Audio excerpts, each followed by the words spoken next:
අපි එකට කියනවා පැතිකුදය කියලා. ජීවිතයේ ගුණාත්මක භාවයට, තමන්ගේ ක්‍රියාකාරීත්වයන්ට සහ සමහරවිට ජීවිත කාලය තීරණය කිරීම දක්වාම බලපෑමක්. පැතිකුදය හොඳින්ම දකින්නේ එක්කෝ අම්මලා, විශේෂයෙන්ම ක්‍රීඩා බාර වින්න ගුරුවරු තමයි. සමහර දියුණු රටවල් වල පරීක්ෂාව එය රාජ්‍ය ව්‍යුහය හරහාම අනිවාර්ය කරලා තියෙනවා. ඇයි මේ වැඩි විය පැමිණීමේ මුල වෙලාවෙම මේ අය ගෙන්නගන්නේ? කලාංග ශල්‍ය වෛද්‍යවරු ඒ දරුවට බොහෝ විට බ්‍රේසර්ස් කියලා. අපි අද කතා කරන්න යන්නේ ස්කෝලියෝසිස් කියන තත්ත්වය ගැන. මොකද ස්කෝලියෝසිස් කියන්නේ දරුවන්ගේ කොන්දේ තරමක් ඇදව නැත්නම් අපි එකට කියනවා පැතිකුදය කියලා. එක්කෝ දකුණට හෝ වමට ඇදව පිහිටීම ගැන ඉතාමත්ම වැදගත් මාතෘකාවක් කතා කරන්නට හිතුනේ. මොකද සාමාන්‍ය දරුවෝ වගේම විශේෂයෙන්ම භෞතික ස්නායු ආබාධ තියෙන දරුවන්ගේ විශේෂයෙන්ම වැඩි විය පැමිණෙන වයසේදී අපි අර ඇඩොලසන්ට්ස් කියලා කියන්නේ ඒ වයසේදී දරුවන්ට මේ පැතිකුදය එහෙම නැත්නම් කොන්දේ පැත්තකට ඇදවීම සිද්ධ වෙන්නට පුළුවන්. ඒ ඇදවීම නිසා දරුවන්ගේ අනාගතයේ ජීවිතයේ ගුණාත්මක භාවයට, තමන්ගේ ක්‍රියාකාරීත්වයන්ට සහ සමහරවිට ජීවිත කාලය තීරණය කිරීම දක්වාම බලපෑමක් මේ ස්කෝලියෝසිස් කියන තත්වයෙන් ඇති වෙන්නට පුළුවන්. ඒක නිසා අපි මේ ස්කෝලියෝසිස් කියන තත්වය කතා කරන්න පළමුව අපි ඉස්සෙල්ලාම බලන්න ඕනේ මේ ඇද වෙන්නේ මොකද්ද? අපේ මේ කොඳු නාරටිය. එහෙම නැත්නම් අපේ මේ කොන්දේ පිටිපස්සේ පිහිටලා තියෙන කශේරුකා පෙළ තමයි මේ ඇද වෙන්නේ. ඒක නිසා මේ කශේරුකා පෙළ නැත්නම් කොඳු නාරටියේ වැදගත්කම ගැන සලකා බැලීම වටිනවා. මේ කොඳු නාරටිය තමයි අපේ මොළයේ ඉඳලා පල්ලෙහා අත්වලට සහ අනිකුත් මේ ශරීර ඉන්ද්‍රියන්ට අවශ්‍ය කරන ස්නායුව ගෙන යාම සඳහා අවශ්‍ය වන ඒ ස්නායු දාමය අපි එකට කියන සුෂුම්නාව කියලා ආවරණ සහිතව ආරක්ෂා සහිතව ආවරණය කිරීම සඳහා සැකසිච්ච දෙයට තමයි මේ කශේරුකා වලින් හැදිච්ච කොඳු නාරටි කියලා අපි කියන්නේ.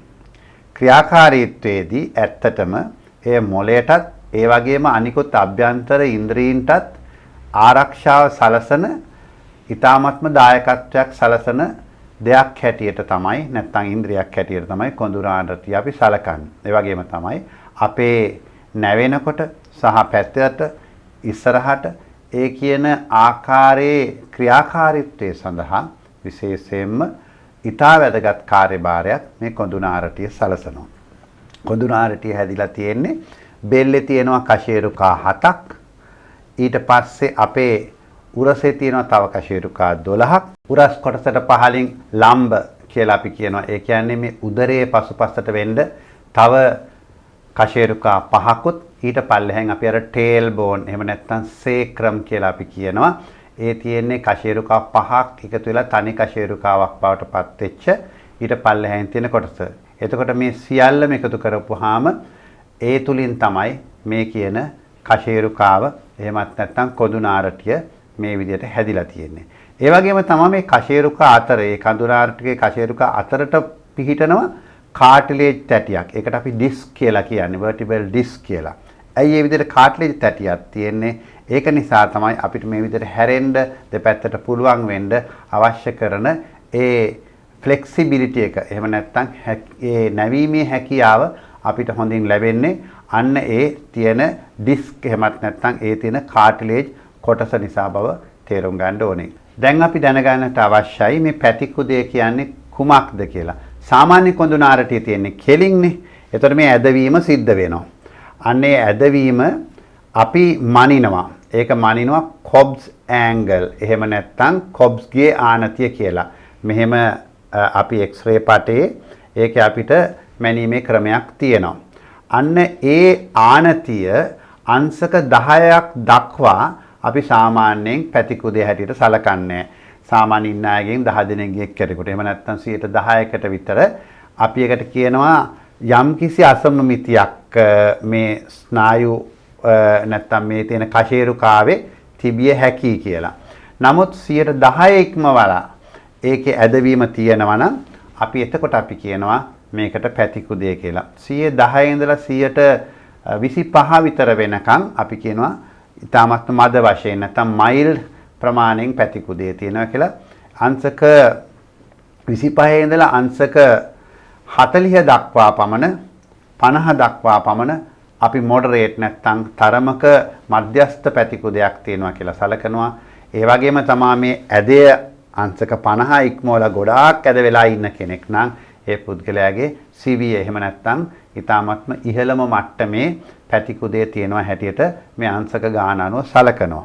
එතකොට අපි මං ඉස්සෙල්ලා කිව්වා මේ බෙල්ලේ උරසේ ඊට අමතරව ලම්බා කියලා අපි කිව්වේ මේ උදරයේ පසුපස කොටසේ තියෙන වගේ වැඩියෙන්ම මේ ඇදවීම දකින්නේ එක්ක උරස් ශේස්ත්‍රයේ එහෙම නැත්නම් ඒ ලම්බා කියන ශේස්ත්‍රයේ.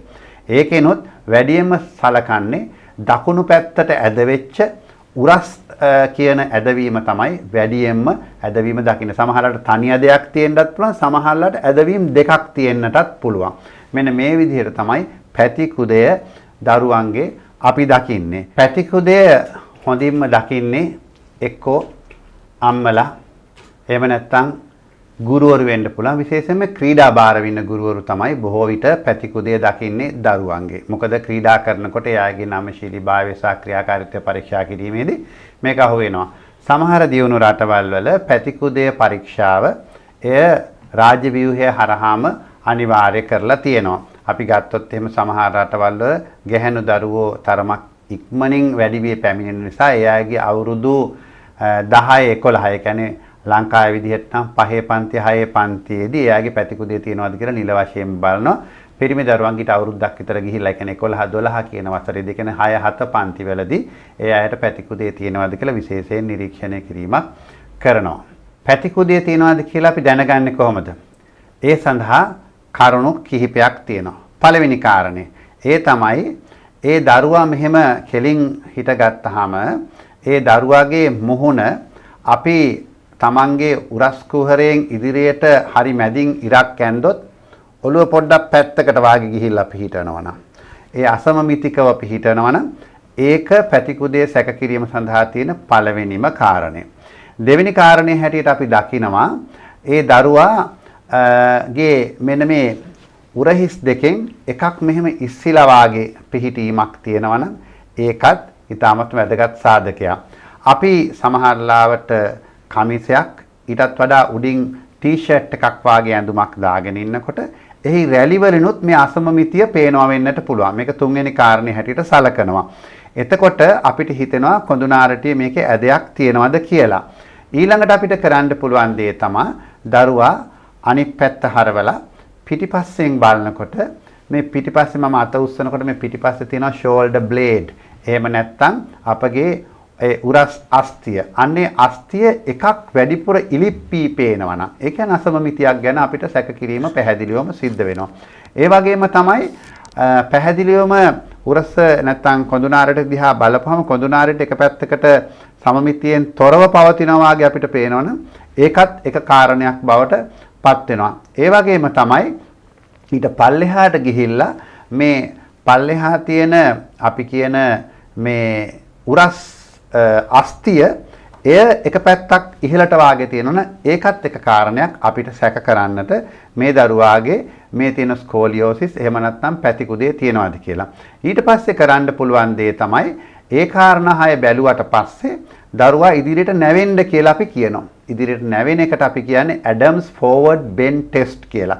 නැවිච්චාම පැහැදිලිවම මෙහෙම තියෙන්න ඕනේ කොන්ද මෙහෙම එක පැත්තක් ඉස්සිලා වැඩි ඉලිප්පීමක් ඇතිව සමමිතියකින් තොරව දකිනවා නම් වහාම වෛද්‍ය අවවාදය සඳහා යොමු කරන්නට අවශ්‍යයි. ඇයි මේ වැඩි විය පැමිණීමේ මුල වෙලාවෙම මේ අය ගෙන්න ගන්නේ? ඊටමත් වැදගත් කාරණේ තමයි වැඩි විය පැමිණෙනවා කියන්නේ දරුවා වේගෙන් වැඩෙන වයසක්. මේ වෙලාවේ සුළු ඇදයක් තිබ්බොත් ඒ ඇදය විශාල වශයෙන් වැඩිවීම සඳහා ප්‍රවණතාවයක් දක්වන වයස තමයි මේ තියෙන වැඩි වී පැමිණෙන වයස. ඒකින්ද සාමාන්‍ය දරුවෙකුනුත් මේ ඇදවීම සිද්ධ වෙන්නට පුළුවන් වගේම විශේෂයෙන්ම භෞතික ස්නායු ආබාධ තියෙන දරුවෙක්ගේ මේ තත්ත්වය ගැන අපි ඉතාමත්ම හොඳින් නිරීක්ෂණය කළ යුතු නිසායි අපිට මේ ගැන ඉතාමත්ම ලොකු අත්දැකීමක් තියෙන්නේ. අන්න ඒ විදිහට අපි ඒක ආරක්ෂා කරලා ඒ තියෙන පැතිකුදේ වළක්වා ගැනීම සඳහා අවශ්‍ය පියවර ගත්තේ නැත්නම් ඒ දරුවාගේ දැන් ඔබ කාටත් තේරෙනවා ඒක නිසා අවලස්සන භාවයක් ඇති වෙනවා මේ ඇදවීම නිසා. ඒක එක කාරණයක්. අවලස්සන භාවයට වඩා වැදගත් කාරණේ තමයි තමන්ගේ ක්‍රියාකාරීත්වය ෆන්ක්ෂන්ස් කියලා අපි කියන්නේ හැම එකේදීම අවහිරතාවයක් එනවා. ක්‍රීඩාවලදී ලියනකොට, ඇවිදිනකොට, ඉඳගෙන ඉන්නකොට හැම දෙෙදීම දරුවා යම් කිසි විදිහක අපහසුතාවයකට මේ නිසා මුහුණ දෙනවා. අනිත් එක තමයි මෙහෙම ඇදවීම නිසා ඔබට පැහැදිලි වෙනවා උරස් කුහේ මෙතන තියෙනවා පෙනහල්ල. මේ පැත්තේ පෙනහල්ලට යම් කිසි පරිමාව විවෘත වෙන්න තියෙන ප්‍රමාණය අඩු වෙනවා, පුංචි වෙනවා. හෘදයට සමහරවිට හුඟක් මැද වුණොත් එimhe හෘදයට බලපෑමක් සිද්ධ වෙන්නට පුළුවන්. ඒ වගේම තමයි උදර කුහරයටත් එහි බලපෑමක් වෙලා එය පුංචි වෙන්න පුළුවන්. ඒ වගේම තමයි විශේෂයෙන්ම මේ තියෙන ඇදවීම නිසා සමමිතිය බිඳ වැටීම නිසා විවිධ තැන්වල වේදනාව නැත්නම් අපි කියනවා විවිධාකාර රුමටික් අනිත්කුත් සංදිවල යම් යම් ප්‍රශ්න මතුවෙන්නට පුළුවන්. මොකද අපි සමමිතිය නැති නිසා අපි එතකොට කටයුතු කිරීමේදී අපි සාමාන්‍යයෙන් භාවිතා කරන පේශි වලට වඩා වෙනස් ආකාරයට පේශි සහ අනිකුත් කණ්ඩර ඇතුලේ ඉන්ද්‍රියන් පාවිච්චි කිරීම නිසා දරුවට වේදනාව සහ අපහසුතා කියන තමන්ගේ ක්‍රියාකාරීත්වය ප්‍රශස්ත විදිහට කරන්නට බැරි කියන අවස්ථාවටපත් වෙනවා. අන්න ඒක නිසායි මේ දරුවගේ සාමාන්‍ය ක්‍රියාකාරීත්වය වගේම ක්‍රීඩා ඇතුළු අනිකුත් භෞතික ක්‍රියාකාරීත්වයන් වලට පැහැදිලිව මේ කියන පැතිකුදේ බලපෑමක් සිද්ධ කරනවා. දැන් මේ විදිහට පැතිකුදයක් පිළිබඳ නිරීක්ෂණය කරොත් වෛද්‍යවරු මොනවද කරන්නේ?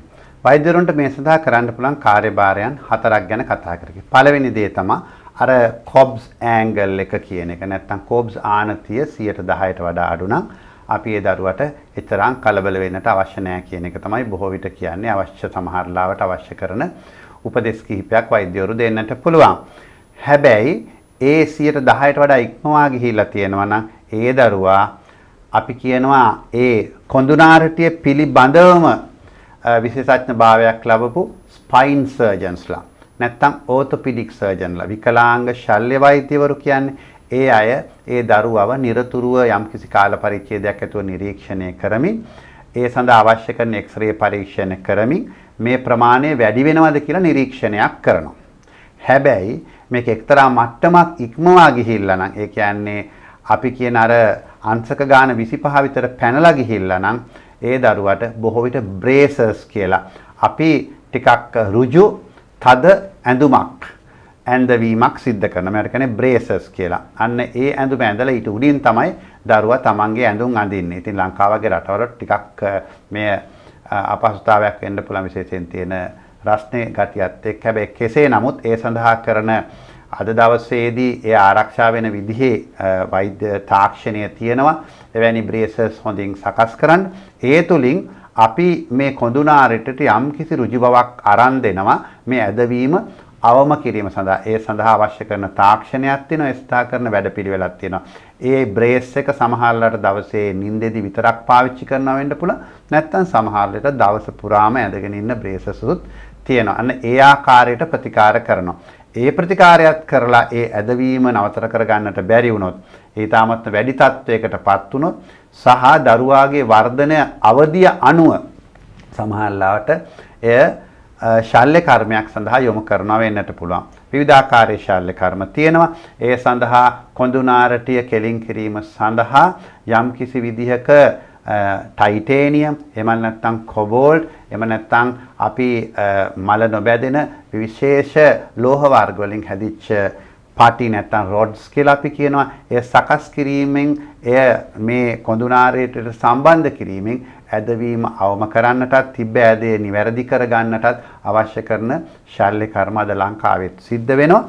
ඒ සඳහා ඉතාමත්ම දක්ෂ ශල්‍ය වෛද්‍යවරු අපිට විකලාංග ශල්‍ය වෛද්‍යවරු ඒ වගේම කශේරුකා පිළිබඳවම විශේෂඥ භාවයක් ලැබපු ස්පයින් සර්ජන්ස්ලා කියන අය ලංකාවේ ඉන්නවා. ඒ තුලින් මේ ස්කෝලියෝසිස් තත්ත්වය අපි පිටු දැකිය යුතුයි.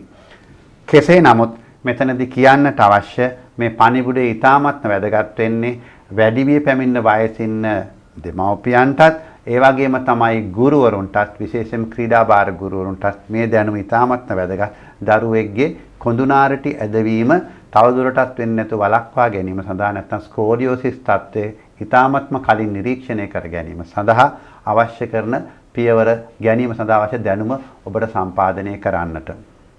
ඒ තුලින් ස්කෝලියෝසිස් වලින් බේරාගත්ත අනාගතයේ තමන්ගේ ක්‍රියාකාරීත්වය ප්‍රශස්තව කටයුතු කළ හැකි දරුවෙක් බිහි කර ගන්නට ආරක්ෂා කර ගන්නට තමයි මේ අපේ උත්සාහය.